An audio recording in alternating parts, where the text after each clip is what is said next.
Hi everyone, good to see you on my channel today. Today I will tell you a wonderful story. It is full of love and kindness. I hope you enjoy it and I wish you an enjoyable viewing experience. Thank you. Paul did not want to go to that God-forsaken village. And it was not because, in the opinion of his wife, it would be better. The man knew that with his illness, life there would be simply unbearable. Paul learned about his serious illness 2 months ago, when he decided to get checked out at a private clinic because of his deteriorating health. That's when it turned out that the young businessman had a very serious illness that required timely and qualified treatment. But when the young businessman left the walls of the clinic and told about the prospects of possible treatment to Elizabeth, then support in the eyes of his wife, he did not see. All these doctors only want one thing. They only want to get money out of you. And the outcome of all this is quite predictable. Then said the girl irritably. Paul's health was deteriorating with each passing day, and it could hardly have contributed to the strengthening of the family ties. All the more so, Elizabeth led him to move to the village gently, as if even unobtrusively. Honey, well, there's cleaner air, forest, river nearby. And hear that, you only exhaust fumes and eternal stress. You'll have a rest there, you'll come to your senses. My wife said with the look of an expert. Well, what about work? It's not just my brainchild. You know how much effort my late father put into it. And how many people will be left on the street. And how many people will be left on the street and without a decent wage. I can't just drop everything and disappear from sight, Paul tried to argue. Unfortunately, it was impossible to change Elizabeth's mind. In her desire to help her sick husband, she could resort to the most radical methods. Paul looked sadly at his wife and realized that, in some respects, she was right. Well, what good am I? Such weakness that the meeting cannot hold a good, several times have to interrupt, and the competition, they won't make any concessions to the fact that I'm sick. I am sure that such a piece of pie would hardly be refused by the financial leaders of the city, for whom there have never been prohibitions and barriers, thought the businessman to himself. By the time he was 29, Paul had achieved everything he could have dreamed of in his youth. The man had his own business which brought a steady income, an expensive car and a luxurious mansion in the elite part of town. Paul's father was a humble engineer who in his time taught his son the basics of the market trade and accustomed him to work. For a determined boy, these lessons were not in vain, and he did everything to ensure that in the future to succeed. Despite the fact that Paul now lived in the capital, he was born in one of the small provincial towns. There, in his father's old house, the man, in his own opinion, lived the best years of his life. Paul's father worked from morning till night in order to save money to pay for his son's university education. With all that said, the boy didn't feel hurt or disadvantaged at all. Paul knew his parents would give him the last thing so he would not need anything. When the boy graduated with honors from university, and with the help of his father went into big business, he did not know that it would eventually become the main thing of his life. Unfortunately, Dustin and Catherine did not see such outstanding success of the son for the reason that shortly before they died in tragic circumstances. The death of his parents was a hard blow for the businessman, which knocked him out of his frame of mind for many months. At that moment, it seemed to Paul that his life was over, and he would never be the same again. But time passes, and not only does it heal, as philosophers of all times have long said. Fortunately, Paul had the same streak that helped him make good deals and see promising directions. At 27, the man earned his first million and married the beautiful Elizabeth, whom he met at one of the parties. Cute coquette immediately discerned the enormous benefits of a possible marriage with such a wealthy groom. At the time of his acquaintance with Elizabeth, Paul was already a self-sufficient man who had a solid bank account and his own firm selling building materials, therefore clinging to him like a leech. The girl from the first days of acquaintance charmed the young businessman with her advances and natural charm. I must say that all the wealth Paul had was not strictly the inheritance of rich parents. And all that he had now, he achieved only by hard work to the sweat. He was one of the first in the region to think of selling building materials on the internet. Being a naturally far-sighted and creative entrepreneur, Paul did everything he could to ensure that his late father's business would live on. After the young people got married, our hero resigned himself to the fact that the newly minted spouse became a housewife who spent most of his time spent in beauty salons and restaurants. Unfortunately, the disease crept up on Paul suddenly and hit him where it was not expected at all. Paul always thought that diseases, it's not about him. He'd been going to the gym and swimming. At his age, he looked at most 20 and, unlike most of his peers, led a healthy lifestyle. And then, about 2 months ago, Paul felt ill. At first, the young businessman could not even identify the exact source of the discomfort. It seemed that the pain originated somewhere in the subcostal area, and then painful waves spread throughout the torso. After undergoing a CT scan, the businessman found out a very disappointing diagnosis. The suspicion of cancer sounded to Paul like a thunderbolt out of the blue. It seemed to him that all this was not happening to him, and if he just wiped his eyes, the nightmare would disappear on its own. But no matter how much Paul tried to put himself in a favorable mood, it invariably made things worse. On top of that, the situation at work had become unbearable. It seemed to Paul that in order to remove him from the financial arena, competitors conspired like enemy aggressors on the battlefield. The businessman could not rely on anybody in particular, because among his subordinates there was no one capable of replacing the boss in such a difficult situation. It was at this point Elizabeth offered her help. And what? I know how to manage. What is it in this business? Everything is predictable and clear. Buy here for cheap and sell there for dear. What could be so special about it? Said the girl who had 2 years of university behind her, abandoned because of unbearable boredom. Her husband tried to explain to her all the intricacies of this difficult business, but as was to be expected, it was a pointless and thankless task. Elizabeth only cared about shopping and beauty salons, not exactly how money was made for her entertainment. They met Paul 2 years ago, when the young businessman already had a history of unsuccessful relationships. In terms of appearance, there were no complaints about Elizabeth. It so happened that from the first minutes of acquaintance, Paul felt a persistent attraction to Elizabeth, who turned out to be an experienced coquette in these matters. By that time, Paul had no relatives left, so there was no one to advise the young businessman. That is why his acquaintance with Elizabeth became the very factor that helped him distract from the working life and thoughts about his past. Their romance erupted so suddenly that by the heat of passion to all acquaintances of the businessman, it became clear that the impending wedding is not far off. Many friends tried to prevent Paul from such a rash step, hinting that in the first place the bride needs his money, and then he himself. Unfortunately, love is often blind, and the example of the young businessman was a clear proof of that.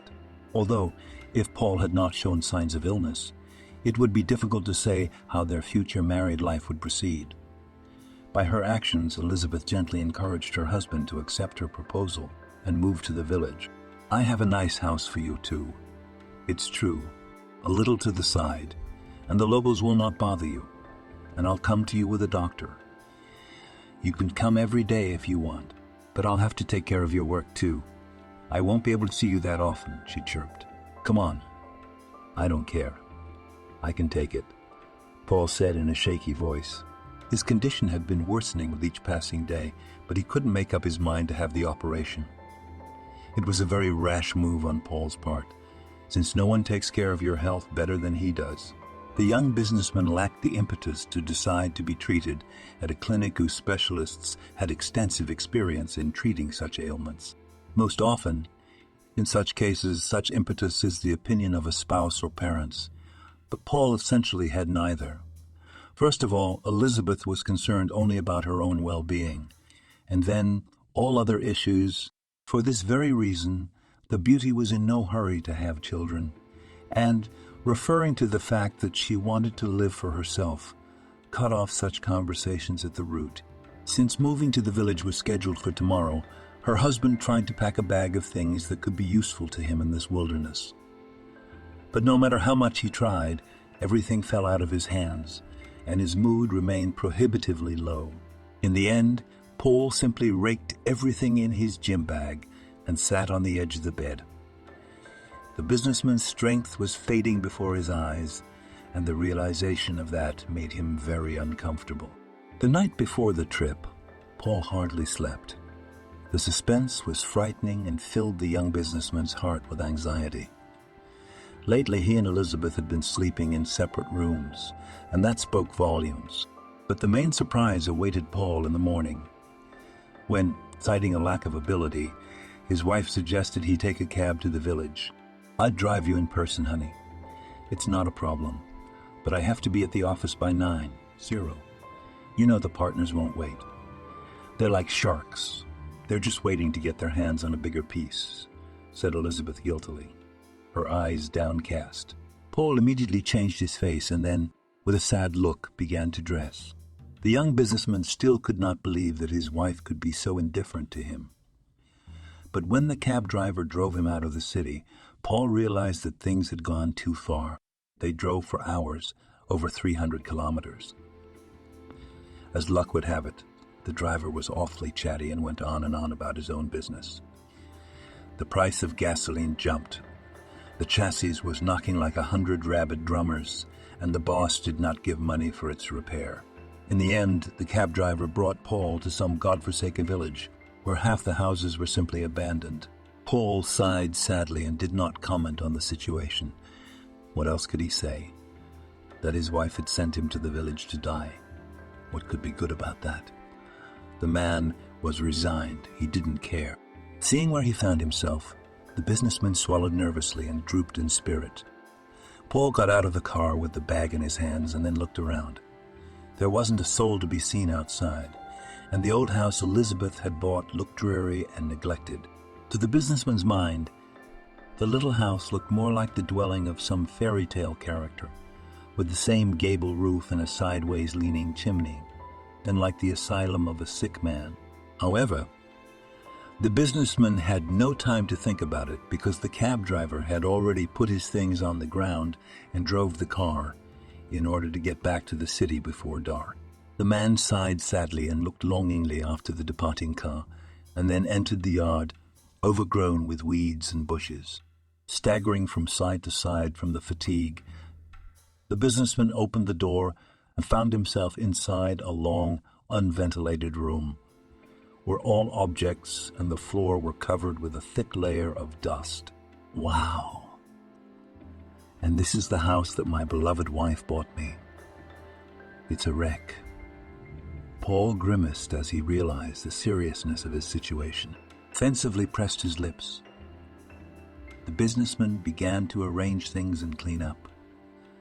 Resentment against his spouse still lived in his heart, but after a general cleaning of the house, it was not so sharp and painful. Paul understood that in addition to the hassle of making a home, he had another problem, connected with the lack of means of subsistence. It was a good idea for Elizabeth to buy his spouse some groceries and medicines so that he could get through a few days alone. But when Paul looked around the house, he realized there wasn't even a refrigerator, not to mention groceries and everything else. Fortunately, there was a well in the backyard, and in the pantry were several pounds of sprouting potatoes and an old electric stove. Rummaging in the pocket of his jacket, the man scraped together about 500 rubles in small bills. But it was hardly enough for the rest of his life. Boy, did I get myself into a mess. Is it really Elizabeth will come to me every day, traveling more than 300 kilometers? It's a lie, isn't it? Paul thought, pain. I've got almost a week's work to do. Yes, well, Elizabeth's helped me, I'll tell you that much. She bought the place, and she was a wreck herself, whispered the businessman as he began to clean it. Needless to say how much effort it took for the man, who could hardly stand on his feet from fatigue and a sharp pain in the stomach area. As it happened, Paul didn't settle down until midnight, when he finally made the house look more or less acceptable. In the meantime, The young businessman had eaten practically nothing all day long, except for the tea with a piece of chocolate bar he had drunk in the morning. But Paul simply had no strength left to prepare food, and therefore he went to bed on an empty stomach. And the next morning, the man woke up to a soft knock on the door. Perplexed as to who it could be, he opened the door and saw on the threshold a frail little girl of about 7 years who was holding a wicker basket covered with a white towel. "Good morning, Uncle. My grandmother sent me to you. We made pies with her, with potatoes and cabbage. We poured a jar of milk and gave her some cottage cheese. But she says it's not nice. It's not neighborly," the little girl said.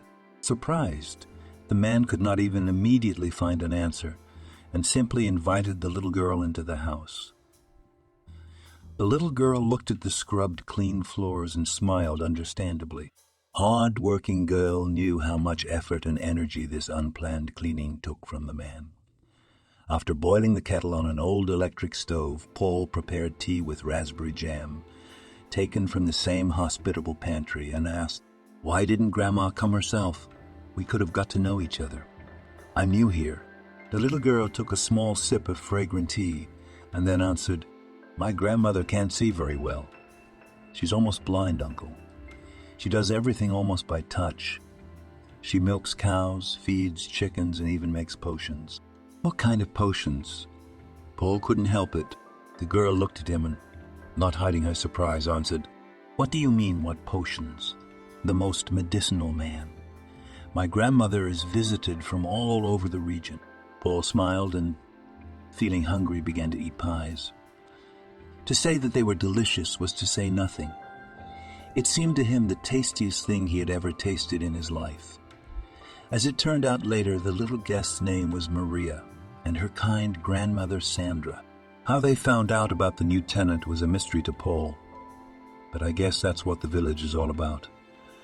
After a little more talk with Maria, the businessman thanked her for her help and promised to visit her one day.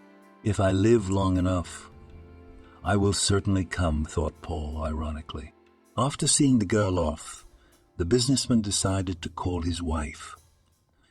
Elizabeth promised to check on the condition of her husband almost daily, but she sent him to the deaf Anne and disappeared.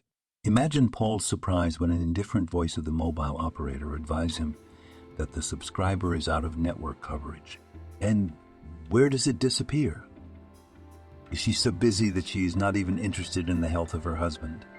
The man thought longingly.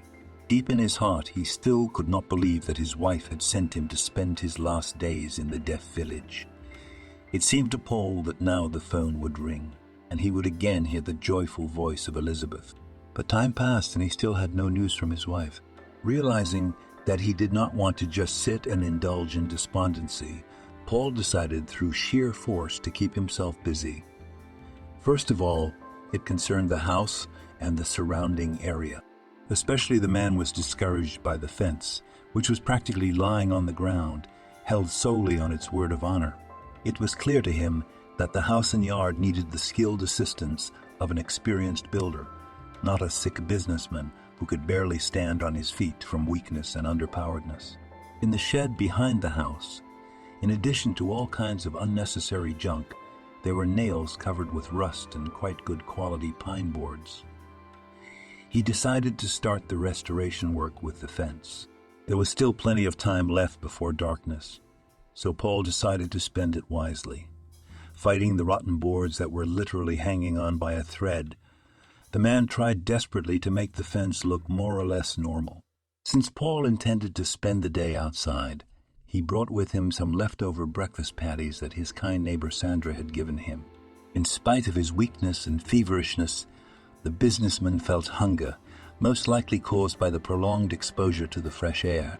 Having rebuilt about a third of the fence, right during his lunch break, the businessman sat down on a half-decayed, decrepit stump near an old barn and decided to have something to eat. Suddenly, trying to fumble for another pie in the basket, Paul found, to his surprise, that it was empty. It looked so amazing that he couldn't believe his eyes. Could it be that I was having visual hallucinations? But the disease can't progress that fast, can it? Paul caught himself thinking. Puzzled as to where his lunch might have gone, the man looked around and got up from the stump. Only when Paul looked around the corner of the barn did he see a tiny, furry thief nibbling on a tasty treat.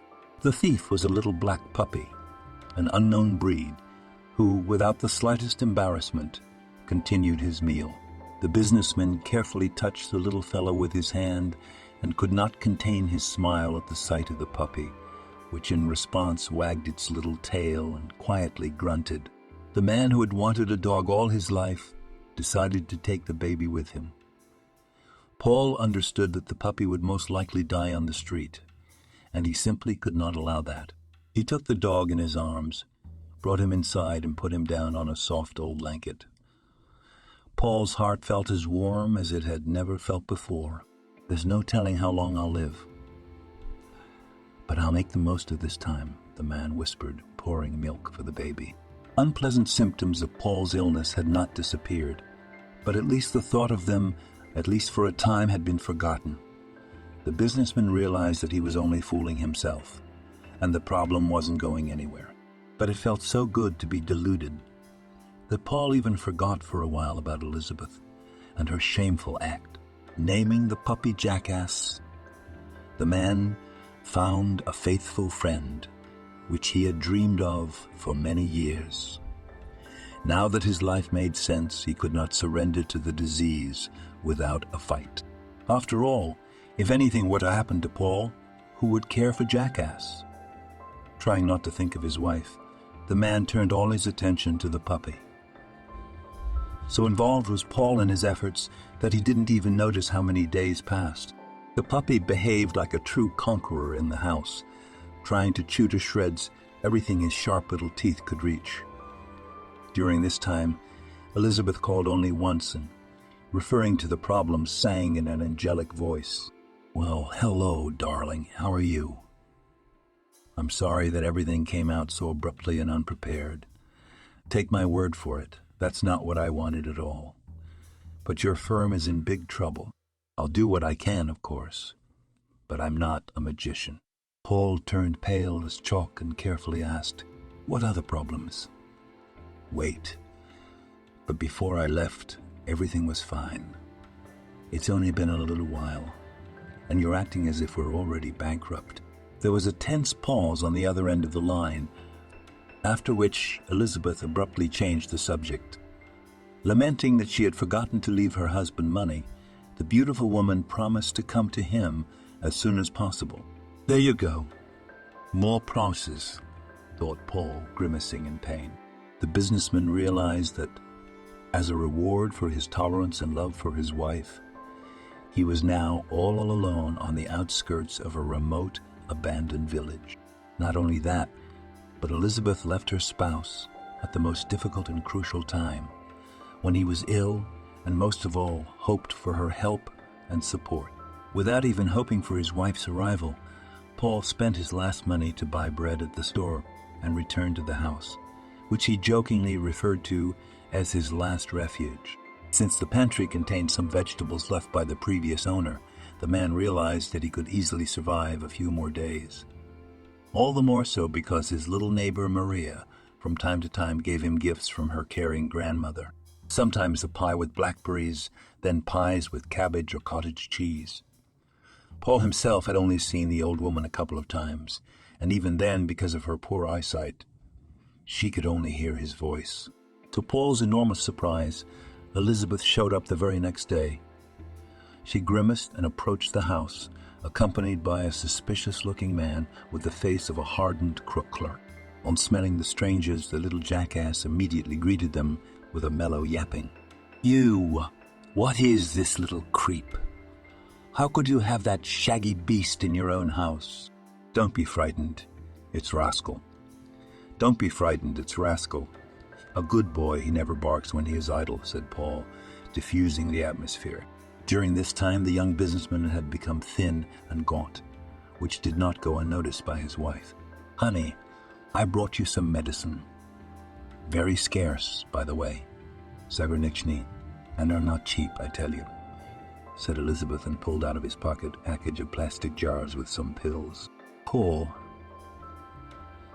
somehow strangely glanced at his wife, and then took the medicine in his hands and ran a glance at what was written on the label. "Well, it is all in a foreign language. I do not understand anything," said astonished man. Trying to show offense and sincere indignation, the wife changed her face. "But it's a stagnant medication. It would be foolish to expect that they will be accompanied by a Russian translation with explanations for particularly comprehensible," added the long-legged beauty. Paul shrugged and looked at his wife's companion. "Ah, it's notary, dear," immediately exclaimed Elizabeth. "Notary? Why, I need a notary." Paul was sincerely surprised. As if in confirmation of his words, the little boy who was sitting on the floor yowled accordingly. Elizabeth smiled charmingly and continued, "To run the firm, I need your signature on a package of some documents. These competitors are just trying to take us for everything we've got. I'm sure that if I had waited a little longer, we would have been left penniless. I know you'll get better, but before you do, I need all the leverage I can get." Only now did Paul understand the purpose of his wife's visit. He could refuse to sign any papers. But on the other hand, Elizabeth was still Paul's wife, and it was reckless and risky not to trust her. Deep down, the businessman didn't blame his wife for taking him to this village. Frankly, Paul was afraid of surgery and belonged to the type of people for whom hospital walls are akin to a prison cell. By signing the package of documents provided by his wife, the young businessman in effect transferred the firm to her personal use.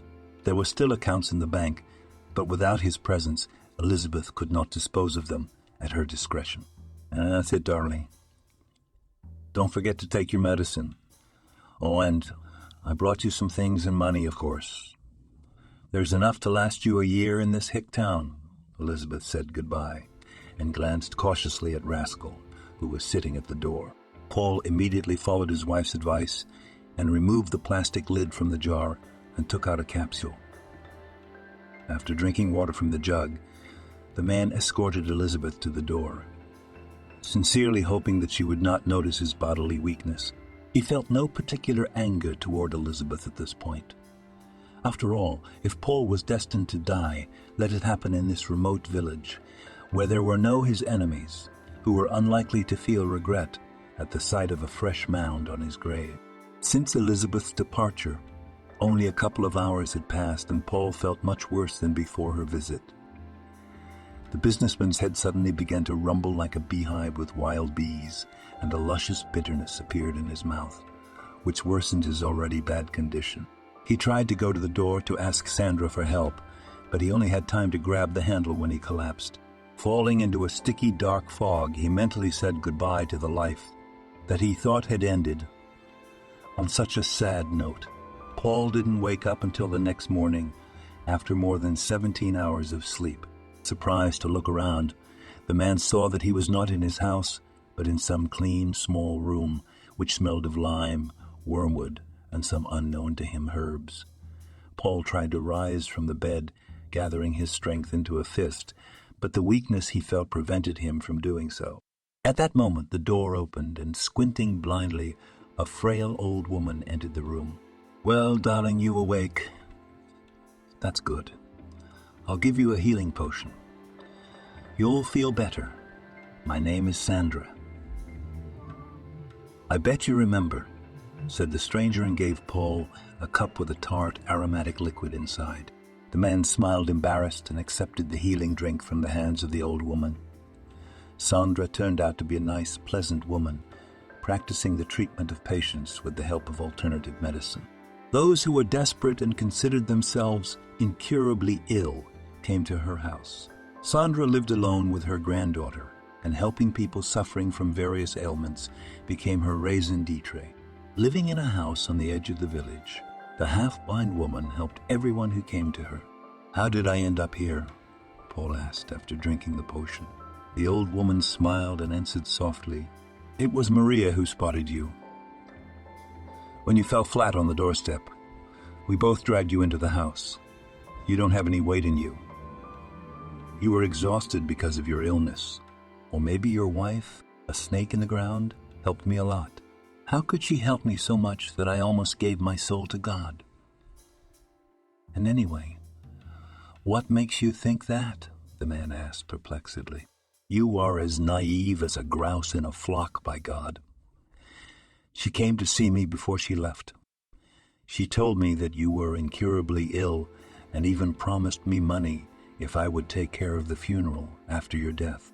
And what did you tell her? The guest asked in a trembling voice. What could I tell her?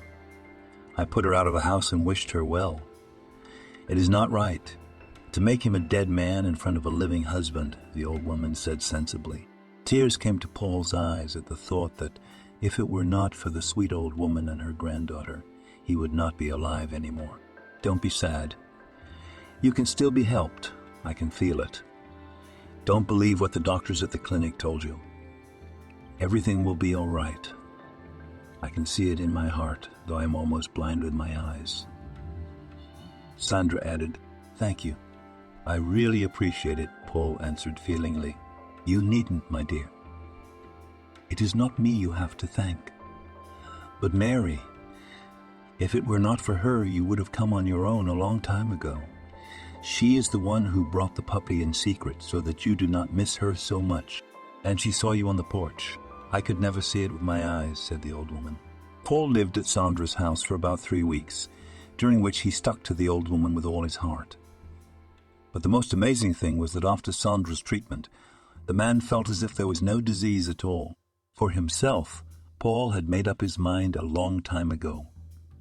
He did not want to leave the cozy house in the village, which had long been his home. It was hard to say whether the businessman's healing was a miracle or the fact that Sandra had chosen the right therapy, but there was no doubt that he was much better.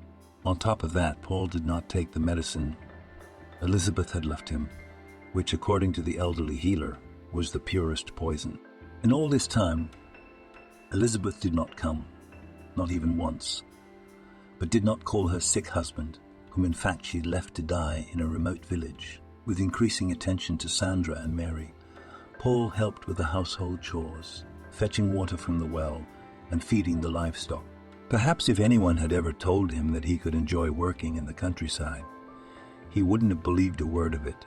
But now, life in this wilderness had certainly made him, if not happy, at least inspired hope for a bright future. Once, when Maria ran to the store for bread, Sandra approached Paul and began a very passionate conversation. You probably don't know, but Maria is not my own granddaughter. She was about 4 at the time, and my eyesight was still good. I found her by chance, she said. Paul looked at the companion with surprise and prepared to listen to her lengthy story. It happened 3 years ago when, passing by a house, Sandra noticed in its windows something strange. A girl of about 4 was standing on the windowsill. Tears welled up in the little girl's eyes, and so the elderly healer, without the slightest hesitation, entered the house. What she saw inside made her uncomfortable. Almost the entire floor of the house was strewn with empty bottles of liquor and cigarette butts. Inside it was filthy, like a cowshed, as if it had never been cleaned before. Sandra cautiously walked around the mountain of garbage and approached the trembling little girl. Don't be afraid, sweetheart. I won't hurt you, the old woman whispered softly and took the little girl in her arms. Sandra had already noticed that there was no one in the house except the little girl, so she decided to take the girl with her. So this is Maria. Her mother, Ariel, raised the girl alone. They say she gave birth to her from a guest worker. She always liked to drink and drink, exclaimed the district officer when he saw an old woman walking with a girl in her arms. Yes, how could it be? It is a child after all. She should not be left alone. We should deprive this mother of her parental rights. And that would be the end of it, shouted Sandra, holding the girl close to her. The policeman shrugged his shoulders and looked guiltily at her fellow villager. Mickey's department had several townships, and because of staffing shortages, he had to be literally torn between the remotest points of the district.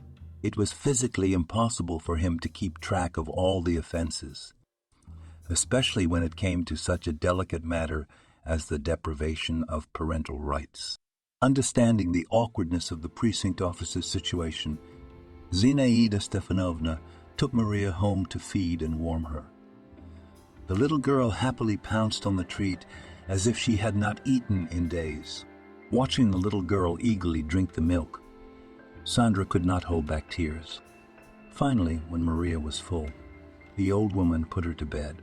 Of course, according to the law, Sandra had no right to take the girl to her house.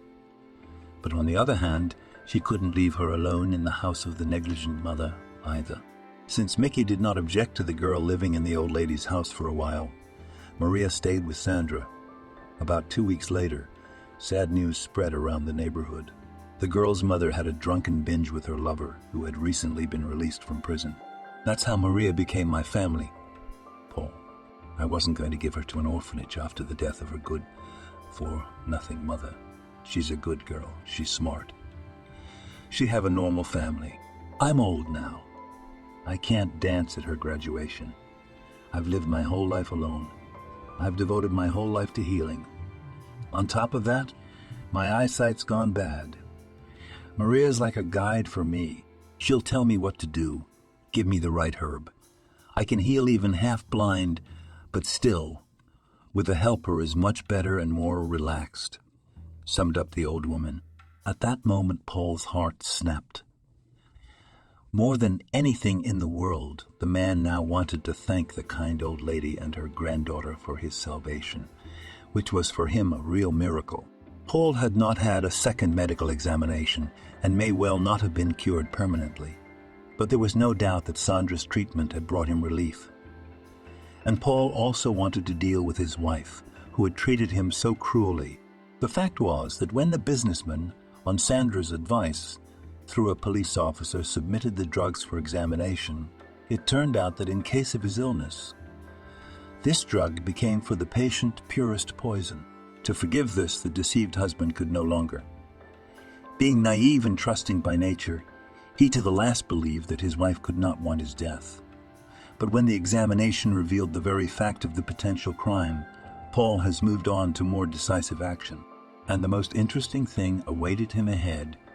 When he returned to the city, he was surprised to learn that Elizabeth is already in custody. As it turned out, the sly beauty punished herself when, with the help of an accomplice who looked like Paul, tried to withdraw money from his bank account. The bank's security service worked quickly, and soon a terrified Elizabeth was showing her face at the police station. Crying, she said that she had done nothing wrong and only wanted to withdraw the money from her husband's account, who allegedly did not need it anymore. Needless to say, when Paul showed up in town, his return caused quite a furor. But most of all, the doctors at the clinic were surprised, and after a medical examination, they announced that the man was completely healthy, and only the businessman himself smiled enigmatically and mentally thanked the elderly healer, Sandro, who was able to put him on his feet with her potions and incantations. After demanding a divorce from Elizabeth, Paul sold his house in the city and moved to the village. Despite the abundance of circumstantial evidence of guilt, beautiful, law enforcement officials have not been able to initiate a criminal case against her. Drugs given by Elizabeth were not poison and were contraindicated only Paul because of the peculiarities of his disease. The businessman was well aware that it is unlikely that his wife simply made a mistake in the choice of medicines, which in addition was brought from abroad. The truth revealed itself when it turned out that Elizabeth had already had a lover on the side for quite a long time. It was he who saw an opportunity to become rich in the event of Paul's death in the remote village. The lover's calculation was as simple as anything ingenious. Without proper care and nurturing, Paul would not last long in that neck of the woods. And while the businessman was fighting for his life in the remote village, the conspirators tried to clean up his business and withdraw all the money from his accounts. And if with the firm Elizabeth and her lover achieved some results, in the bank they were waiting for a complete fiasco. Having everything, the cheeky beauty did not appreciate what life gave her, and, at one point, lost everything she had. Paul, on the other hand, had his life changed for the better. There, With the proceeds from the sale of real estate, the young businessman decided to build a boarding house for people who have lost their last hope for healing. Special attention in the treatment will be given to the methodology of Sandra, who, although weak in sight, was still a very good healer. One day, a new nurse arrived within the walls of the boarding house, who came from a small town in search of a better life. Since Paul personally approved the medical staff, the interview took place in his office. The woman who came in was named Anna, and she wanted more than anything to be a nurse at the boarding house.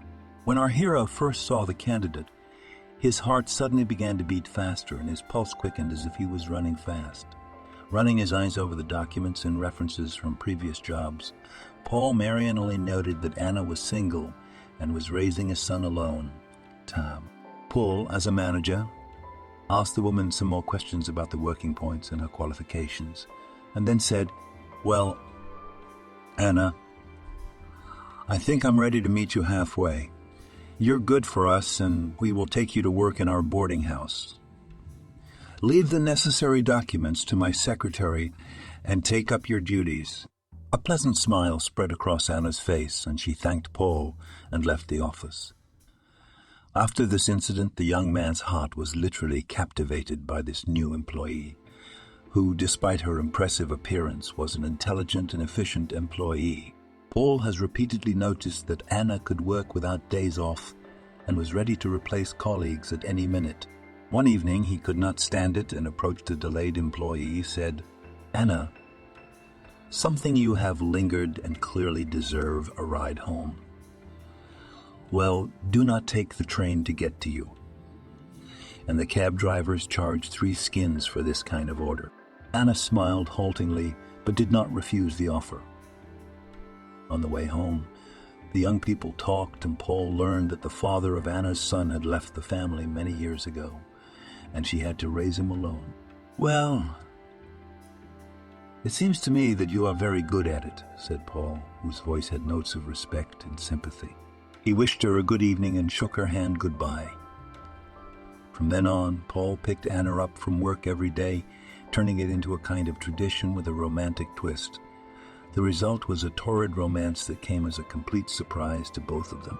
Anna introduced Paul to her son Tom, who liked the young and suave businessman at first sight. In turn, Paul began to take his adopted daughter Maria, who had long been his own. Tom and Maria became friends from the first day and immediately found common ground. Being about the same age, the kids were ready to play together all day long. Since Paul had no one closer than Sandra, one day the man decided to introduce her to Anna. Despite the fact that the old woman had hardly seen anything, she still approved of Anna's candidacy, and without hiding it announced it to everyone present.